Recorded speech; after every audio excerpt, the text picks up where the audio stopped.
Hey everyone, welcome back to another chess video. Today we're going to be looking at a game I played against a national master for Brazil.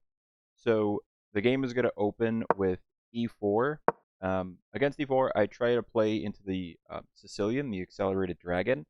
So I respond with c5, plays knight c3. I respond knight c6, f4. So f4 is a pretty aggressive move as white. It's the start of the Grand Prix attack, and a lot of time what white seeks to do is when black fianchettos with g6, they'll eventually look to push for f5 to try to disrupt the fianchetto structure.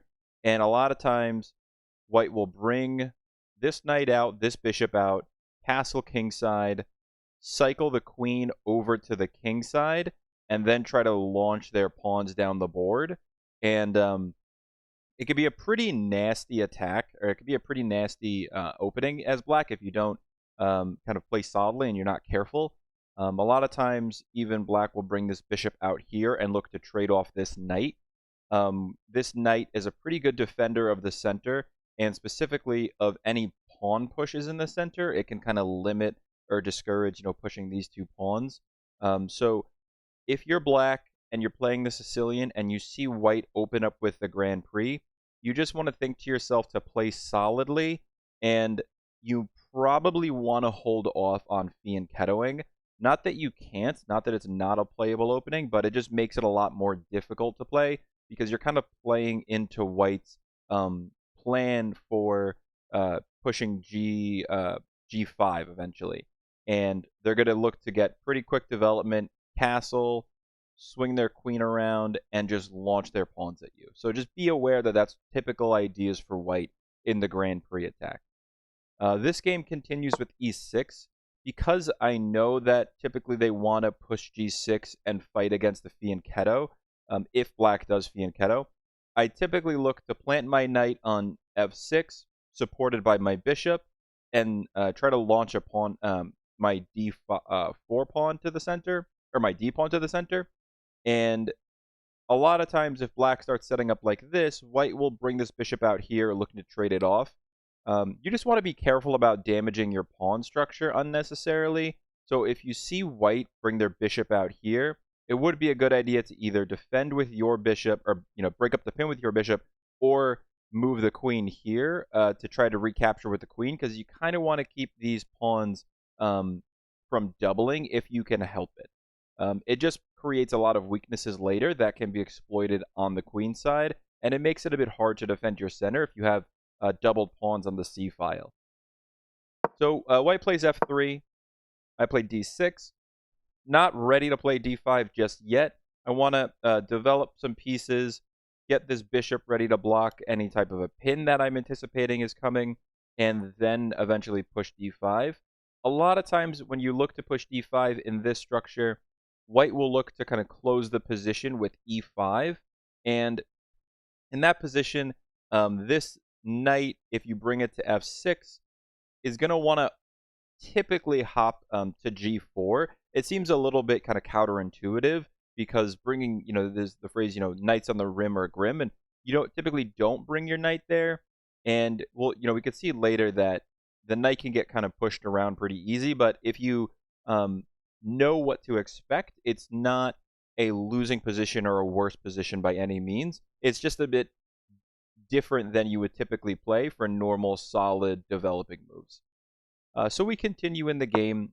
Black does play bishop b5. I break up the pin with bishop d7. Castles, and I develop my bishop first, looking to plant my knight on f6. d3, just opening up the dark squared bishop. Knight f6. Bishop d2. Castles, and the queen e1 move. So queen e1 this is all pretty typical Grand Prix attack. Queen e1, queen comes here.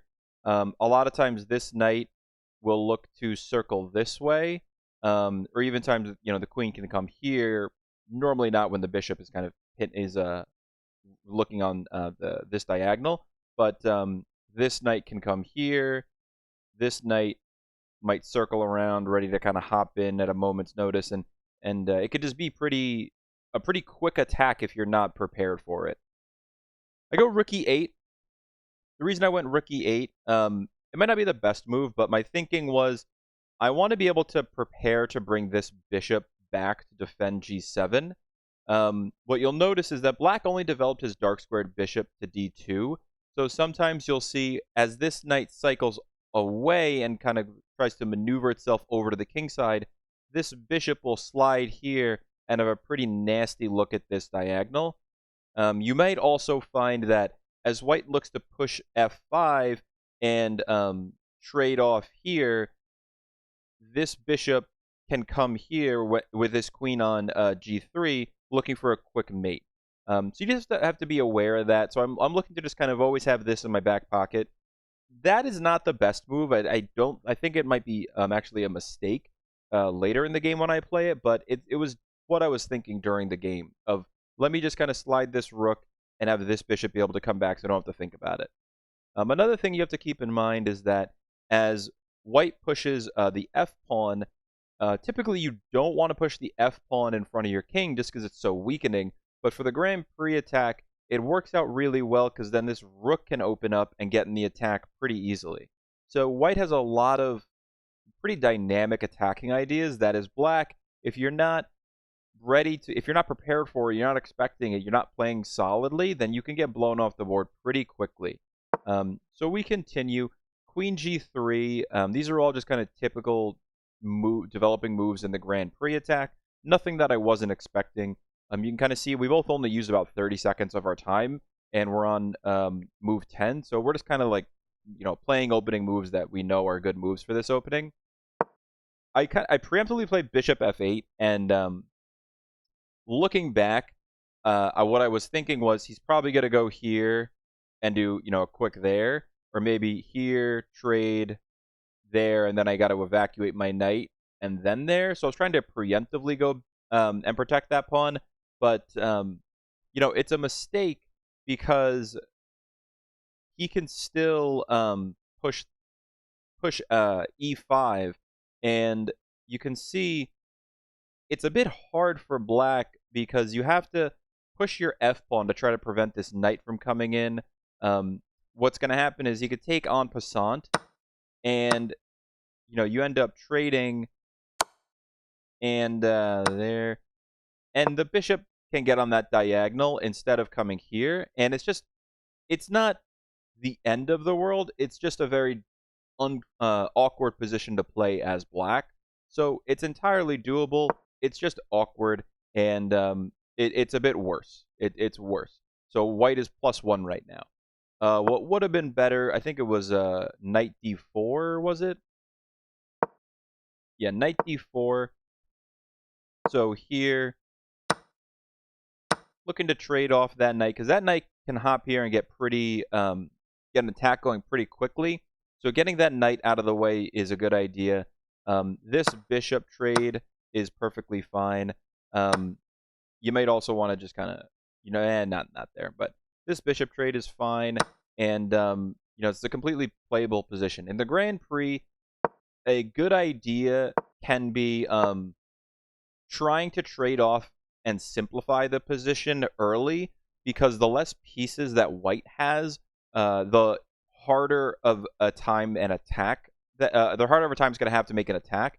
So the more pieces that are on the board, white has the kind of more dangerous attacking ideas, and the less pieces that are on the board, the harder that white can kind of enact that Grand Prix attacks planning.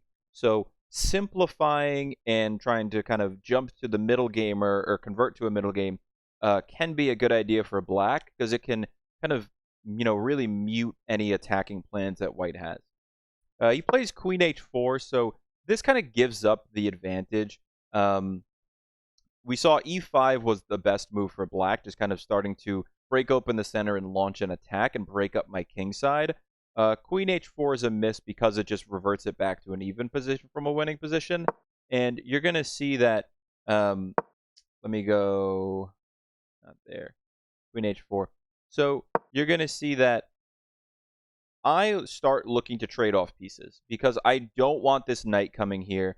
I don't want any business about the Grand Prix attack actually getting implemented. And so what I was envisioning was knight takes, pawn takes, knight there, um, trading the bishops. If this bishop trades itself, I was going to take back with the knight, trying to encourage a queen trade, and then I would get my rooks to semi-open files, and I would try to play an endgame and try to win in the endgame, going from an even middle game. I didn't want to let him get any attacks going, and I definitely didn't want this bishop to start getting active because if this knight is able to hop here, this knight there, this bishop there, it's a lot of attacking very quickly that can get very difficult to defend. And I just wasn't interested in that type of game. If you're playing someone who plays the Grand Prix, especially playing a national master, they typically know the plans pretty well. So converting to a bit more even playing field, like an even middle game, gives you better chances than trying to play into their attacking plans. So he trades in the center. He trades the bishop. We have a kind of simplification of the position, and this is exactly what I wanted. I didn't want to let him get any attacks going. I didn't want to risk getting checkmated or losing material or an exchange or anything. So right now, I think I succeeded in my goal. And what I was thinking to myself was, rooks to an open file. Let me start getting this knight active. Let me get this pawn pushed. Get my bishop active, because there's no side has an advantage or any obvious plans, and no side is going to be launching any checkmating attacks. So I thought, all right, the Grand Prix attack is over. Let's try to convert an even middle game and maybe find an advantage somewhere. So he goes knight e2. I support my pawn in the center with e5, expecting some type of exchange and then maybe just planting f6 so I can have this nice pawn chain here. He goes knight g3. I wasn't exactly sure what he was thinking, if he was looking to kind of hop the knight there. I wasn't sure his exact plan, because if eventually we trade, then I just support that pawn still. He's not going to be going here and attacking this pawn, and attacking this pawn at all. So I just wasn't sure exactly why he went there, and his knight wasn't under any attack. So I just kind of chalked it up to maybe just an odd move that he didn't have an exact plan for. But it gave me a bit more confidence, because I thought, well, that seems like that wasn't a good move, and I don't see his exact plan. So maybe we're kind of out of his comfort zone and back to just an even game. I play rook ac8, just getting my rook to a semi-open file. Rook ac1, just supporting the c2 pawn. Knight c5, getting my knight to an active square in the center. b3, looking to prevent my knight from hopping to a4. And my knight can come here maybe in some positions, and that's a pretty good spot. But right now, I just like the idea of this knight attacking these two pawns, should he ever make the mistake of pushing the c or a pawn. And I really was starting to like my position a lot more than I think he was liking his. g6, just trying to stop any pawn push there. If he pushes f5, I wasn't too worried about it. I was probably just going to put my bishop on this diagonal and kind of see where he went from there. But I really wasn't worried at all. So I respond d5. Actually, let's go back. I play g6. He responds f5. I was thinking about putting my bishop here, but I was worried that maybe takes, and then he would kind of eventually be able to launch an attack here, and this knight might be a problem later. So I thought, let me just keep my bishop here, and I can always deploy it there if needed. But let me try to break open the center and get my rooks a bit active. So d5. He takes on f6. E takes d5 was going to be the better move, because then it opens up this spot for the knight. And I take back with my h-pawn, expecting possibly a pawn break there in the future, or a pawn push there in the future. I didn't want to take there, because then you have this open file for the rooks that can be quite hard to defend against. This pawn's this pawn chain on the side is just going to be met with his pawn chain on the side, so I didn't really think that was going to be the best move. I thought, let me take back with the h-pawn, take towards the center, and eventually look to push f5 as a possibility in the future. Bishop g5 attacking my rook. I just go rook d7. Nothing really crazy there, just getting it out of the way. He goes bishop f6, attacking my e5 pawn. I was debating swinging my rook there, but I thought it's probably got a bit better prospects on the semi-open c file. I was thinking about attacking this rook, and I thought it's probably just going to, move out of the way, and then I could plant my bishop there, I could plant my bishop there, but maybe, this knight hops out of the way, and then my bishop gets kicked away. I really didn't think that was going to be a good move. Bishop h6 is actually the best move, so I just misevaluated that position. Because as you go down the line... Oh, I think I skipped ahead a little bit. Bishop h6, rook cd1, bishop f4. And as we continue, knight does go there. But then you can deliver this check here. King moves. And then I think just rook here, maybe. Oh, no, knight e6, is it? Is it knight e6? Yeah, knight e6. Takes, takes, takes. This rook is open. There'll be an exchange in the center, but white has some pretty good prospects. So rook takes c2. You're in on the second rank. The second and the seventh ranks are the kind of where you want to look to get your rooks. So black is doing much better here. So I misevaluated that. I ended up playing bishop g7, thinking let's just trade off my bishops and look to break open the center, support my pawn with f6, and kind of put pressure on c2. So I'm doing better. It's -2, just not as well as I could have been doing. He does make the trade. He makes the trade in the center. I take back with the rook, obviously. And then he plays a4. I thought that was a bit of an odd move. He does have this outpost, or this square for the knight. It's not really an outpost just yet, but this square for the knight. I was thinking, maybe there's a way for me to get my knights in these two squares. Maybe there's a way for me to cycle it over here and, give some type of a fork or something like that. So I thought, if he goes here, I'm not worried. I'm just cycling my knight. And maybe there's a way that I could, double my rooks up. So this is kind of what I'm thinking about in this position. You can see I still have 7.5 minutes. This is kind of just playing, simple chess that you're not doing any crazy tactics. You're just kind of simplifying a position, thinking about plans, improving your pieces, and just getting a bit of a slowly kind of working the position to get your pieces a bit better and your position a bit better. You can see it's not any overwhelming winning or losing position for myself. It's just, I have a good edge and I just need to convert it.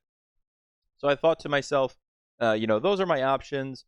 He's going to maybe move his knight there, but I can always kick it away there. So I thought, let me move my knight there, try to double up my rooks. So I go knight e6. He goes knight e4.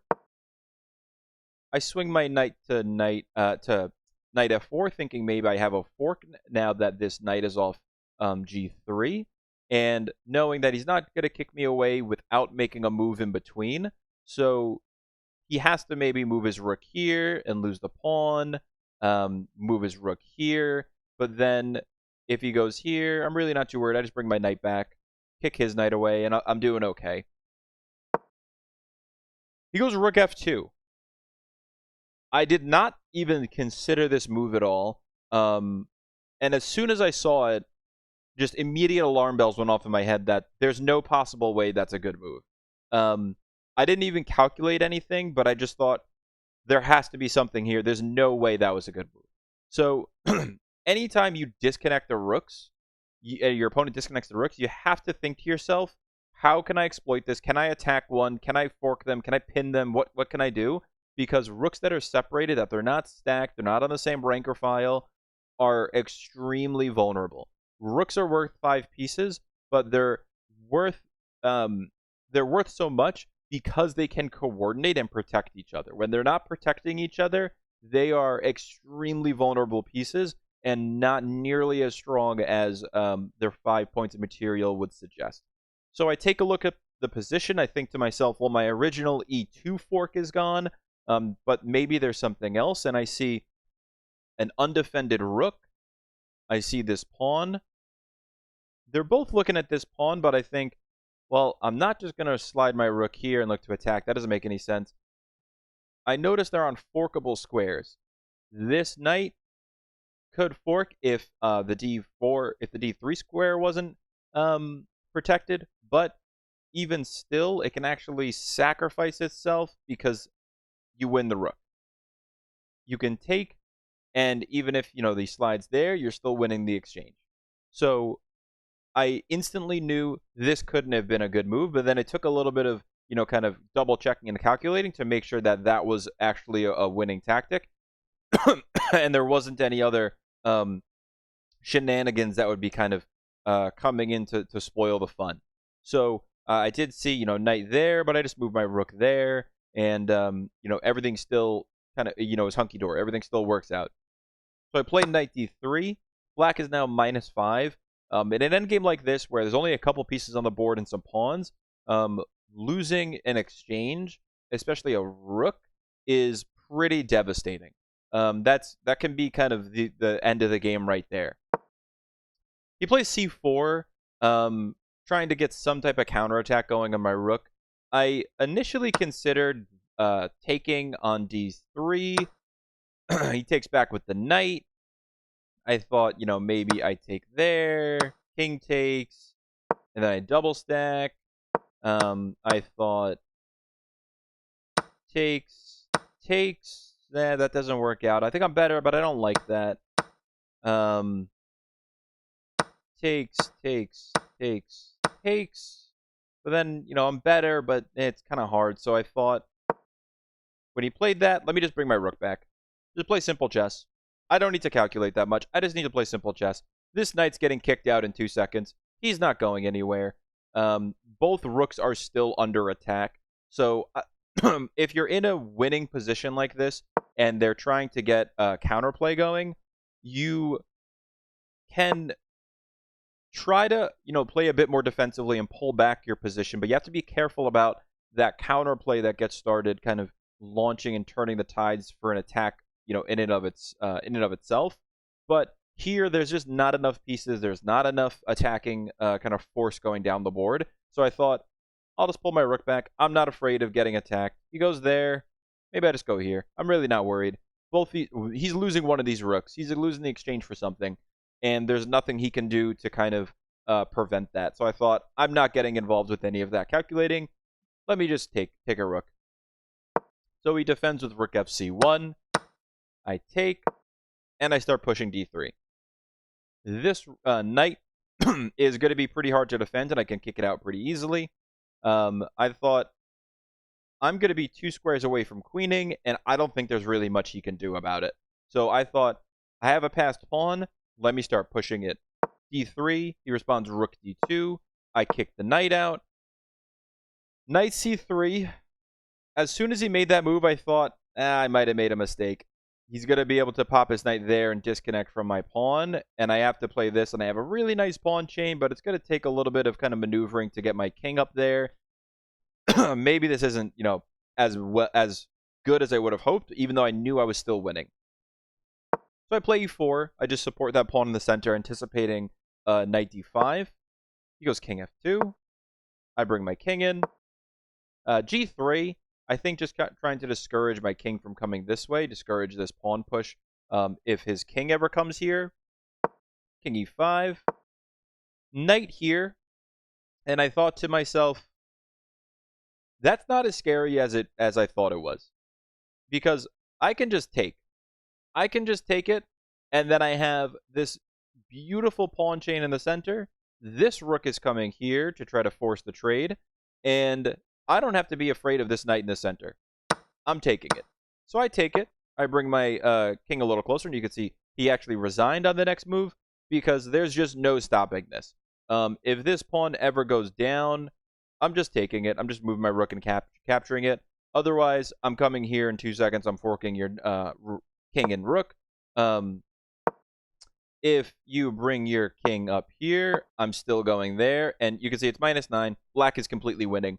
So that was really the end of the game, was the rook sacking itself for the knight, because then there was just no stopping these two passed pawns in the center. So to review, White had what could have been a pretty scary plan going of the Grand Prix attack. In some games, actually, Black can castle queenside and just kind of ignore or avoid a lot of the issues that White's looking to cause on the king side. The Grand Prix attack is an opening that is looking to attack on the king side. That's really what it's doing. And so castling to the king side, if you don't know what you're doing, if you're not playing solidly, and you're not anticipating the plans that White has, can just get you checkmated in like 15 moves. It can be really just a brutal opening.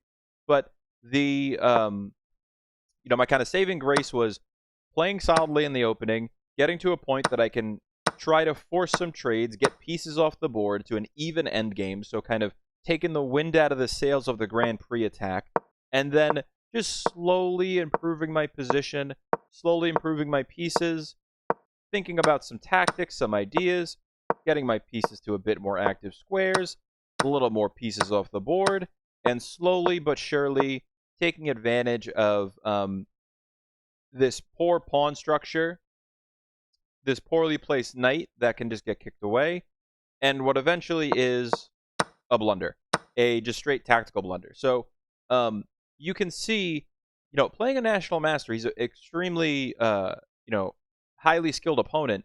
It took to, what was this, move 27 to have a blunder, or really a mistake of kind of game-ending consequence. 27 moves of a largely even game. There was one point where he was about +1, but that is the type of game that you have to play when you're versing someone who really knows what they're doing and can really kind of limit any weaknesses or mistakes that they have. This could have easily gone down to 10 or 12 more moves without any mistakes from either side.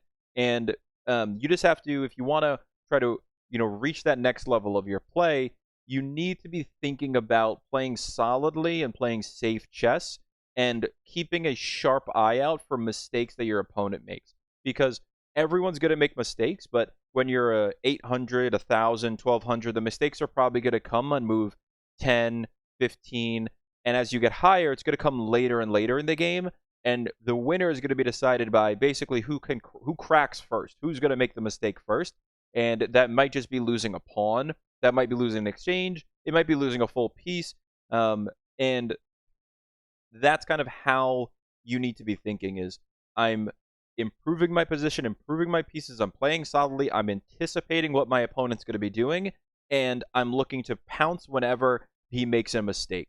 And that's exactly what I did, and then I just played solidly and safe, and just pushed my passed pawn, and eventually there was nothing he can do. It was just too few resources, too few defensive resources that he had, and just too strong of kind of an endgame pawn structure that I had. So that's how you got to be thinking in games as you want to kind of climb up the rating ladder. It's a very difficult thing to work on, but that's the type of mindset that you have to have if you want to really improve your gameplay and take it to the next level. All right, guys, that's it for now. Thanks, y'all. See you in the next one.